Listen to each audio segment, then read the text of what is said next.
Hello everyone, this is तनु टिप्टान और आज हम बात करेंगे हमारे नेक्स्ट चैप्टर के बारे में, जिसके अंदर हम बात करने वाले हैं प्रोस्पेक्टस को। राइट।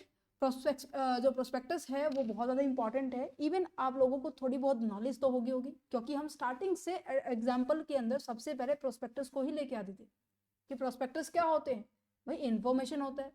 अब आज यही चैप्टर आज हम इन डेप्थ में डिस्कस करने वाले हैं कि हाँ जी, प्रोस्पेक्टस में क्या क्या चीज़ें होती हैं। अगर कोई प्रोस्पेक्टस इशू करना चाहता है तो कर सकता है, कौन नहीं कर सकता। ठीक है, इनके कॉन्सिक्वेंसेस क्या है कि हाँ, अगर मिस्टेक भी देखो सबसे हो जाती है, तो जो मिस्टेक होगी तो उसका परिणाम कौन भुगतेगा, मतलब each and everything is to be discuss in this particular chapter. Right.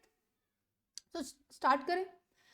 देखो यहाँ पर, देखिए मैं आपको एग्जाम्पल ले रहा हूँ। यहाँ पर सभी बच्चे हैं अभी। फॉर एग्जाम्पल सभी बच्चों ने क्या किया है, अपनी ग्रेजुएशन को कंप्लीट किया है। सभी बच्चों ने बीकॉम, जो भी बच्चे बीकॉम के अंदर है, ठीक है, जो भी है, जैसे बीबीए के अंदर है, इन्होंने अपनी ग्रेजुएशन क्या है, यूजी क्या है, कंप्लीट कर ली है। ओके जी। अब ये आगे की और अपने एजुकेशन को प्रोसीड करना चाहते हैं, दैट मीन्स पीजी कोर्स में एडमिशन लेना चाहते हैं।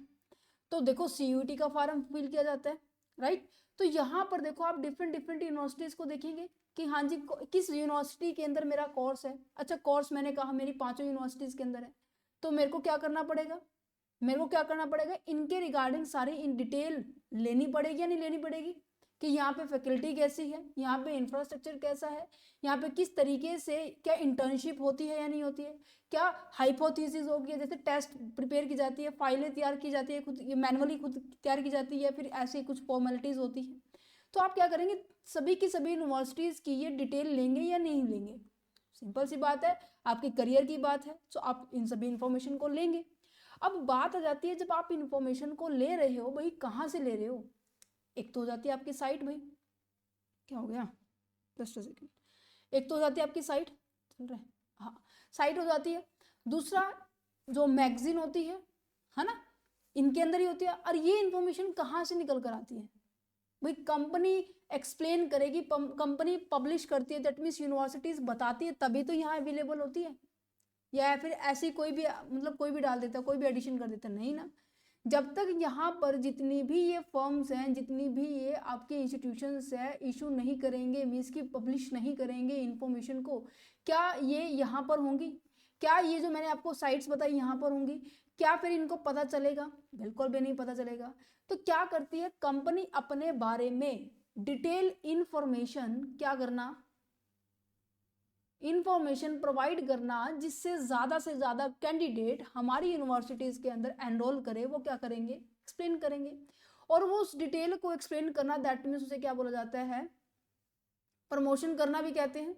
राइट। और जहां जिस डॉक्यूमेंट में ये सारी की सारी डिटेल होती है, उसे क्या बोला जाता है, प्रॉस्पेक्टस बोला जाता है। क्लियर, समझ में आया। मीन्स कि कंपनी की इन डेप्थ डिटेल कहीं पर आपको नजर आ रही है, दैट मीन्स उसके अंदर आपको हर इंफॉर्मेशन मिलेगी। देखो कंपनी के बारे में तो मिलेगी मिलेगी, कंपनी के डॉक्यूमेंट जो है, मेमोरेंडम में क्या लिखा हुआ है, कि मीन्स कि आपका जो मेन ऑब्जेक्टिव है वो क्या रहने वाला है, यस या नो। क्योंकि हमने डिस्कस ऑलरेडी किया हुआ है मेमोरेंडम ऑफ एसोसिएशन के अंदर कि हाँ जी, कंपनी का अंदर क्या मोटिव होता है, पढ़ा हुआ है कि कंपनी की जो बाउंड्री होती है वो हमारी क्या कितनी है, किस एरिया में काम कर रही है। कंपनी का जो एओए है, that means article of association है, वो उसका क्या मोटिव हो, किस तरीके से इंटरनली आपको वर्किंग करने में हेल्प करता है। दैट मीन्स आपके जो इंटरनल क्या होते हैं, रूल्स होते हैं, उनके बारे में बात की जा रही है एओ के अंदर। और अगर किसी के साथ आपने कॉन्ट्रैक्ट किया है, किसके साथ, किसी के भी साथ भी हो सकता है, सप्लायर हो सकता है, कोई किसी ने फंड रेज करवाया, तो ये सारी की डिटेल होती है नहीं होती है।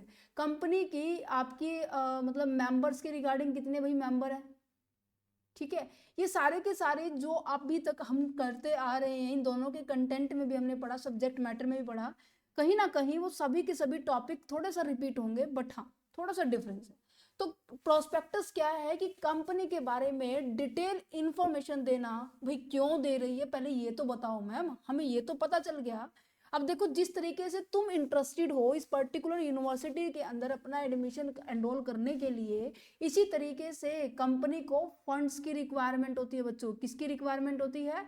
फंड्स की रिक्वायरमेंट होती है। और जब आपकी दो तरह की कंपनी होती है, और बात की जाए तो अगर पब्लिक कंपनी को ये पूरा राइट होता है कि जब भी उसे फंड की रिक्वायरमेंट होती है तो वो क्या कर सकती है, जनरल पब्लिक के पास अनाउंसमेंट कर सकती है कि हाँ जी हमारी कंपनी के शेयर्स क्या हो रहे हैं, मार्केट में लॉन्च हो रहे हैं, सो अगर जो भी पर्सन इंटरेस्टेड है हमारे यहाँ पर पैसा लगा दो। और भाई इनका भी पैसा बहुत इंपॉर्टेंट है, ये भी ऐसे नहीं लगाते जैसे आप भी अपने ईयर्स को वेस्ट नहीं करोगे, अपने पैसे को वेस्ट नहीं करोगे। सेम इस तरीके से ये इन्वेस्टर्स भी कुछ ऐसे होते हैं, पूरी छानबीन करेंगे भाई। तो छानबीन करेंगे तो किस कंपनी का रिटर्न अच्छा है, कहाँ पर रिस्क कम है, कहाँ पर मुझे क्या है वर्किंग कम करनी पड़ रही है, कौन पब्लिक है कौन प्राइवेट, इस तरीके के भाई पब्लिक के पास से राइट होता है। हमने PRT का एक लॉजिक समझा था जिसमें पहला P ही मैं आपको समझा रही हूँ कि पब्लिक से पैसा रेज करना है। मैं क्या बिल्कुल सर। तो यहाँ पर ये क्या करने वाले हैं, ये जो भी इंफॉर्मेशन लेंगे ना, ये इंफॉर्मेशन जो भी होने वाली है वो कहाँ से लेने वाले हैं, प्रोस्पेक्टस से लेने वाले हैं। ठीक है।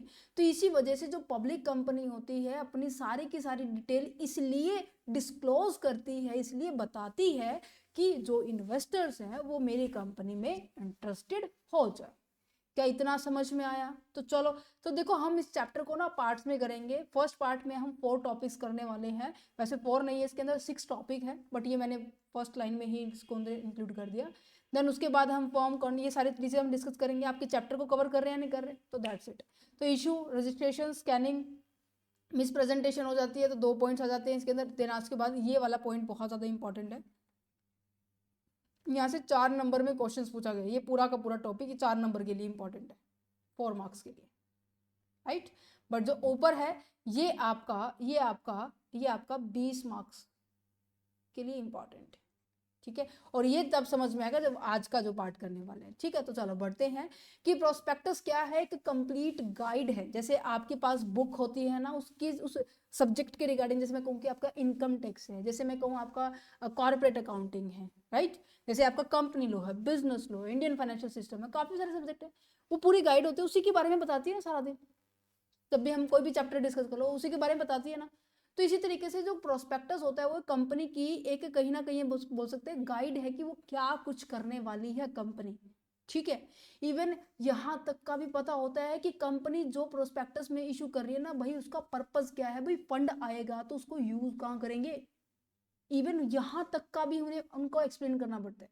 तो क्या लिखा हुआ है, prospectus is a formal document issued by the company to invite the public to purchase its share और डिबेंचर्स, कि कंपनी ने जो भी शेयर्स और डिबेंचर्स मार्केट में इशू किए हैं, लोग उनको क्या कर ले, सब्सक्राइब कर ले। देखो इनके पास शेयर जाएंगे तो सिंपल सी बात है ना, उनको पैसे देने पड़ेंगे, है ना। और देखो इनके पास ये शेयर आ गए तो इन शेयर को ना वो कभी कभी भी किसी भी प्लेस पे क्या कर सकते हैं, सेल आउट कर सकते हैं। जो PRT के अंदर, टी का मतलब होता है ट्रांसफरेबिलिटी ऑफ द शेयर, कि भाई आप अपने शेयर को किसी भी जगह पर किसी भी टाइम पे आप अपने शेयर को बेच सकते हैं, क्योंकि पब्लिक कंपनी के जो शेयर होते हैं ना, पब्लिक कंपनी के जो शेयर होते हैं stock exchange board of India के अंदर लिस्टेड होते हैं। तो उसे वहां पर भी सबसे पहले ना मार्केट में पब्लिकली प्रोस्पेक्टस इशू करने से पहले ना इनको यहाँ पे सबमिट करवाना पड़ता है, फिर ROC से सबमिट करवाना पड़ता है। देखो एक प्रोसेस होती है प्रोस्पेक्टस इशू करने से पहले ना, कि हाँ प्रोस्पेक्टस तैयार हो गया है, उसको तैयार करने वाला कौन होता है, मेनली क्या होता है, प्रमोटर होते हैं। प्रमोटर तो आपको पता लग गया ना, हमने चैप्टर नंबर 5 में पढ़ा था कि जो कंपनी को बनाना, जिसके दिमाग में आइडिया आया था, भाई वो प्रोस्पेक्टस के लिए सबसे ज्यादा रिस्पॉन्सिबल पर्सन मान जाता है, ठीक है। देन उसके बाद भाई जितने भी मेंबर्स हैं कंपनी के अंदर उस टाइम पे, जो डायरेक्टर्स होते हैं, जो इनिशियल पर्सन होते हैं, उनको क्या करना पड़ेगा, उस प्रोस्पेक्टस के ऊपर साइन करना पड़ेगा। Then stock exchange board of India के पास सबमिट करना पड़ेगा। देन उसके बाद मुझे रजिस्ट्रार ऑफ कंपनी की परमिशन लेनी पड़ेगी कि हाँ जी मैं कर लूँ इशू, क्यों, क्योंकि मुझे फंड चाहिए, दैट्स इट। तो समझ में आ रहा है, it's provide a detail financial and the business information about the company. अब इसमें ना एक तरह की इंफॉर्मेशन नहीं होने वाली, जैसे कंपनी, जैसे यहाँ पर डिफरेंट डिफरेंट है ना कि आपके जो फैकल्टी हैं कॉमर्स डिपार्टमेंट के, तो ये ठीक है, मैनेजमेंट डिपार्टमेंट के, वो कौन रहने वाले हैं, उनके नाम, उनकी इवन पूरा बायोग्राफ दिया जाएगा कि हाँ क्या क्या कुछ है और कहाँ से उन्होंने खुद ने की है, ठीक है। कितने लेक्चर्स आपको प्रोवाइड की जा रहे हैं, यूनिवर्सिटी का जो कैंपस है उसमें जो, अगर वहाँ पे आप रहना चाह रहे हैं तो आपको हॉस्टल की फैसिलिटी भी दी जा रही है, ठीक है। इवन आप गेम में जाना चाह रहे हैं तो साथ साथ गेम की भी फैसिलिटी दी जाएगी, तो हर चीज़ के रिगार्डिंग इन्फॉर्मेशन दी जाएगी। सेम इस तरीके से यहाँ पर कंपनी के प्रोस्पेक्टस में भी कंपनी की आपके डिविडेंड के साथ साथ, डिविडेंड, इवन मैं यह कहूँ मोटा मोटा कि हमारे पास फाइनेंशियल सिचुएशन कैसी है कंपनी की, है ना, प्रॉफिटेबिलिटी सिचुएशन कैसी है भाई कंपनी की। और प्रॉफिटेबिलिटी के साथ साथ और क्या होने वाली है भाई, आपके पास ट्रेंड भी देखा जा सकता है कंपनी का कि हाँ जी कंपनी का ट्रेंड, जो कंपनी चल रही है उसका प्रोडक्ट कैसा चल रहा है, उसकी इवन मैं कहूँ कि उसकी सेल का भी ट्रेंड देखा जाता है, उनकी कॉस्ट का भी ट्रेंड देखा, हर चीज़ का ट्रेंड देखा जाता है ना, उनके कैश का फ्लो भी देखा जाता है, हर चीज़ हमारी कैश फ्लो के अंदर एक्सप्लेन होती है, जिससे कि जो इन्वेस्टर्स है उसके माइंड में किसी भी तरह का कंफ्यूजन नहीं होना चाहिए। क्लियर है। तो ये कहते हैं कि ये हेल्प करता है इन्वेस्टर्स को मेक करने के लिए, मीन्स की इंश्योर करने के रिगार्डिंग कि हाँ जी कि आपको यहाँ पर इन्वेस्ट करना चाहिए या नहीं करना चाहिए। अब जितने मैंने एग्जांपल दिया ना, अभी तक मैं 10 मिनट से बोलती जा रही हूँ, समझाती जा रही हूँ, एग्जाम्पल देती जा रही हूँ। अब इसको देखो मैं रीड करके बताऊंगी आपको, एज इट इज मिलेगा। मीनिंग ऑफ प्रोस्पेक्टस क्या है कि एक ऐसा डॉक्यूमेंट है जो कि कौन इशू करता है भाई, कंपनी इशू करती है, इनवाइट करती है पब्लिक को, क्यों करती है भाई, उनके शेयर्स, उनके डिवेंचर्स को सब्सक्राइब कर ले, जिससे कंपनी के पास पैसा आएगा, और वो लोग सब्सक्राइब तभी करेंगे जब उनके पास वो एसेंशियल इन्फॉर्मेशन होने वाली है। और वो किसके थ्रू पता चलेगी भाई, प्रोस्पेक्टस के थ्रू पता चलेगी कि हाँ जी अगर मैं यहाँ इस कंपनी में इन्वेस्ट करता हूँ तो मेरा रिटर्न कितना आ रहा है, कितने रिस्क हैं, कंपनी रेगुलर बेसिस पे रिटर्न दे रही है नहीं दे रही है, लगातार उसके रिटर्न बढ़ रहे हैं नहीं बढ़ रहे हैं, ये तो नहीं है कि हाँ लगातार 5 सालों से 5% पे है भाई, 5% से 10% पे आई है नहीं आई है, किस गति से बढ़ रही है, हर चीज उसके अंदर होती है, हर चीज मैं बता रही हूँ, हर चीज जो आपको चाहिए वो सब होगा उसमें। Is issue only by the public company, मैंने आपको स्टार्टिंग में बताया कि जो प्रोस्पेक्टस है भाई पब्लिक कंपनी ही इशू करेगी, क्योंकि यहाँ पर ये प्रोहिबिटेड है कि भाई पब्लिक प्राइवेट कंपनी नहीं इशू कर सकती, but public company can issue, right. समझ में आ गया, ओके। चलो तो नेक्स्ट अगर डेफिनेशन के बारे में बात की जाए तो according to section 217 sub section 17 of the company act 2030, prospectus का मतलब क्या है, एनी डॉक्यूमेंट, कोई भी डॉक्यूमेंट जो कि डिस्क्राइब किया जा रहा है या फिर इशू एज अ प्रोस्पेक्टस, कोई भी डॉक्यूमेंट जो कि प्रोस्पेक्टस के तौर पर आपको मतलब सामने लेके आ जा रहा है, जिसके अंदर काफी तरह की ये प्रोस्पेक्टस की टाइप बताई हुई है। रेड हियरिंग प्रोस्पेक्टस होता है जो कि सेक्शन 32 के अंदर एक्सप्लेन किया गया है। आपका एक I think this is wrong, self hearing आपका प्रोस्पेक्टस होता है जो कि 31 के अंदर एक्सप्लेन किया गया है। एंड आपके नोटिस होते हैं, आपका जो सर्कुलर होता है, एडवर्टाइजमेंट होते हैं, हर चीज़ की इंफॉर्मेशन आपको यहाँ पे होती है। वैसे ये आगे पढ़ेंगे, ठीक है, ये मैंने लिखा हुआ है, हम अपने लास्ट पार्ट में पढ़ेंगे। रेड हियरिंग हो गया, सेल्फ प्रोस्पेक्टस हो गया है, इन सबको हम लास्ट में पढ़ेंगे, ठीक है। समझ में आ गया। नेचर के बारे में बात की जाए भाई, ये लीगल डॉक्यूमेंट है, ये पब्लिकली देखो सामने इशू हो रहा है, तो पहले हमने रेक्टिफाई करवाना पड़ा ना, पहले सभी पर्सन के सिग्नेचर हुए ना, देन उसके बाद stock exchange board of India के stock exchange board of India के पास ये रजिस्टर्ड हुआ, देन उसके बाद ये आरओसी से अप्रूवल हुआ, देन आपको अलाउड है, दैट मीन्स कंपनी को अलाउड है भाई पब्लिकली वो नोटिस को, प्रोस्पेक्टस को इशू कर सकती है। सो इसीलिए हम इसको लीगल डॉक्यूमेंट कहते हैं, क्योंकि एक प्रोसेस से गुजरी है, गवर्नमेंट के पास तुम्हारा रिकॉर्ड है, ठीक है। पब्लिक को इन्विटेशंस, आपको स्पीकर, देखो ये जो इमेजेस हैं वो कुछ आपके लिए बनाई हुई है कि हाँ थोड़ा सा लॉजिक बना रहे आपका, ठीक है। ये जनरल पब्लिक को बुलाती है। अब देखो जो आपके सामने इंफॉर्मेशन है वही दूसरों के सामने होगी, वही तीसरों के सामने होगी, ऐसा ही होगा या फिर ऐसा ही कुछ चेंज हो रही है, नहीं है भाई। पब्लिक को इनविटेशन दिया जा रहा है, जिसके कारण जो भी आपको नजर आ रहा है, जो भी इंफॉर्मेशन डिस्क्लोजर हो रही है, वो सारी की सारी एज इट इज है जो कंपनी में है। ये नहीं है कि मतलब माल प्रैक्टिसेस की गई है, दैट मीन्स हेरा फेरी की, ऐसा कुछ नहीं। ठीक है, तो यहाँ पे क्या है, ट्रांसपेरेंसी है, डिस्क्लोजर है, it's provide the complete detail about the financial risk and the opportunity. Next के बारे में बात की जाए तो मार्केटिंग टूल। भाई मार्केटिंग टूल का मतलब क्या है कि भाई लोगों को अपनी ओर अट्रैक्ट करने के लिए सबसे बढ़िया तरीका है। ऐसे तो किसी को फिर अगर मैं प्रोस्पेक्टस इशू ही ना करूं तो क्या किसी को पता चलेगा, बिल्कुल भी नहीं पता चलेगा। तो प्रोस्पेक्टस के अंदर क्या होता है कि आप लोगों को अट्रैक्ट कर सकते हो कि हाँ जी देखो कितना रिटर्न दे रहे हैं, कितने कम टाइम में हम इतनी ग्रोथ कर चुके हैं, इतने शेयर्स हमारे बहुत कम प्राइस में आपको रिटर्न दे रहे हैं। भाई कौन नहीं आना चाहेगा ना, सब आने चाहेंगे, है ना। तो ये आगे नेक्स्ट आ जाते हैं कि भाई किसको प्रोस्पेक्टस की जरूरत नहीं है, हम उसको डिस्कस करेंगे क्योंकि जरूरत होने वालों की ना लिस्ट बहुत लंबी है, हम ना होने वालों की लिस्ट पढ़ लें वो ज्यादा बेटर है। तो कहते हैं कि when the prospectus need not to be issued, कब हमें इशू करने की जरूरत नहीं है। तो सेक्शन 26 मेनली ये डिसाइड करता है कि हाँ जी किसको जरूरत है किसको नहीं है, हम नहीं वाला करते हैं। ठीक है, सबसे पहले कहते हैं, अब देखो मैंने यहाँ पे पहले ही बोल दिया कि भाई जिनको बाहर से पैसा रेज करना है उसी को तो इन्फॉर्मेशन देनी पड़ेगी बाहर वाले लोगों को।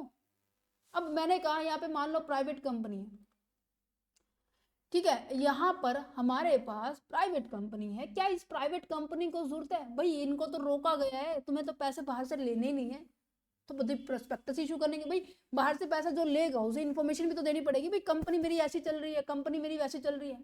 अभी यहाँ पे तो कोई जरूरत ही नहीं है क्योंकि प्राइवेट कंपनी है, क्योंकि इनको अपने आप से ही रेज करने होते जितने शेयर होल्डर होते हैं।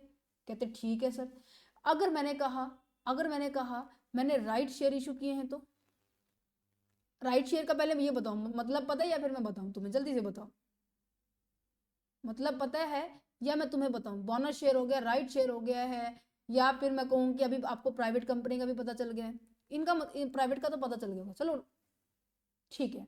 अब देखो राइट शेयर और बोनस शेयर, राइट का मतलब क्या है कि जो ऑलरेडी एग्जिस्टिंग जो शेयर होल्डर, नहीं दिखाई दे रहा है, जस्ट सेकेंड, जो एग्जिस्टिंग जो शेयर होल्डर्स होते हैं ना बच्चे, उन्हीं को ही पहले आप प्रेफरेंस दे रहे हो कि हाँ जी मैंने कहा मेरी कंपनी के अंदर 10,000 एम्प्लॉइज है, 10,000 एम्प्लॉइज है और मैं क्या करना चाह रही हूँ नेक्स्ट 1,00,000 रुपए में और रेज करना चाह रही हूँ। तो पहले मैंने इन्हीं को ही क्या दिया, मौका दिया कि हाँ जी मैंने क्या किया, 10 रुपए का एक शेयर है तो मैंने क्या किया 10,000 शेयर ही इशू कर दिए। मैंने इन 10,000 लोगों को ही ऑफर दिया कि हाँ जी क्या तुम इनको लेना चाहते हो, जो लेना चाहते बता दो। कहते मैं भाई आगे भी तुम 10 रुपए का इशू करोगे, अभी भी तुम्हें 10 रुपए का इशू कर रहे हो तो कोई फायदा नहीं है। कहते बात तो बिल्कुल सही कहा। कहते उस टाइम हम मतलब 10 दिन के बाद हम क्या करने वाले हैं, या फिर मैं कहूँगी 1 साल बाद हम क्या करने वाले, 10 रुपए का शेयर इशू करेंगे। बट अगर आज तुम इसको होल्ड करोगे ना तो मैं आपको नेक्स्ट आने वाले टाइम में मैं 8 रुपए का दूंगा। तो कहने का मतलब राइट शेयर का मतलब क्या है कि आपको एग्जिस्टिंग शेयर होल्डर को क्या दिया जाता है, ये राइट दिया जाता है कि अगर आप पहले ही उसको बुक करेंगे तो आपको इन फ्यूचर में डिस्काउंटेड प्राइस पे ये शेयर क्या है आप ले सकते हैं। तो राइट शेयर कुछ नहीं है बच्चों, बिल्कुल इजी सा है। क्या कहना चाह रहे हैं, देखो क्या कह रहे हैं कि share issue to the existing share holders at a discounted price to raise the additional capital, कि आपको 1 लाख रुपए एडिशनल कैपिटल को रेज करना था, बट क्या हुआ आपने पहले अपने एग्जिस्टिंग शेयर होल्डर को ही राइट दिया, उसे बोलते हैं राइट शेयर। बोनस शेयर होता है कि देखो अब जितने भी शेयर होल्डर्स हैं अब ये कंपनी के अंदर इन्वेस्ट कर रहे हैं तो इनको कुछ ना कुछ तो रिटर्न एक्सपेक्ट करेंगे ना, तो रिटर्न ऑन